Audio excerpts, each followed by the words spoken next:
On Tuesday, March 26th, the Supreme Court will hear another case that could threaten reproductive freedom across America.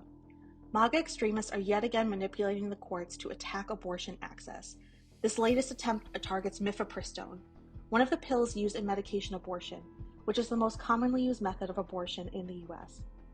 With completely bogus legal and medical claims, the anti-abortion zealots funding this case are asking the Supreme Court to restrict reproductive freedom nationwide.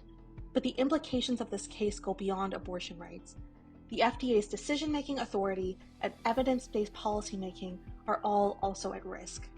Mifepristone was first approved by the FDA in 2000. It's been used by over 5 million people to safely end their pregnancies, and it's also prescribed to treat miscarriages. It continues to have a well-documented and robust safety record.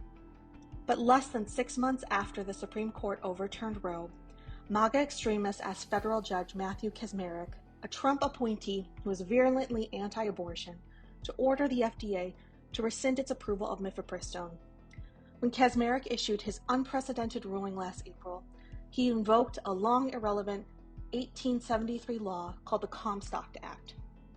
Even though Congress repealed this prohibition on mailing birth control, the rest of the Comstock Act, which allows the Postal Service to inspect for quote-unquote obscene items, is still on the books. And anti-abortion activists are trying to get the courts to use this zombie law to attack abortion, medical supplies, and equipment for performing abortions getting shipped through the mail. So invoking the Comstock Act could constitute a near total ban on abortion in the U.S. If Trump returns to power, his administration would aggressively enforce the Comstock Act to restrict abortion rights. Our reproductive freedom should not be in the hands of Trump's hand-picked Supreme Court. Indivisible groups are taking action to raise awareness about this dangerous case. It's also time for our senators to use their power and hold this corrupt court accountable once and for all. Check out the link in our bio for ways to take action.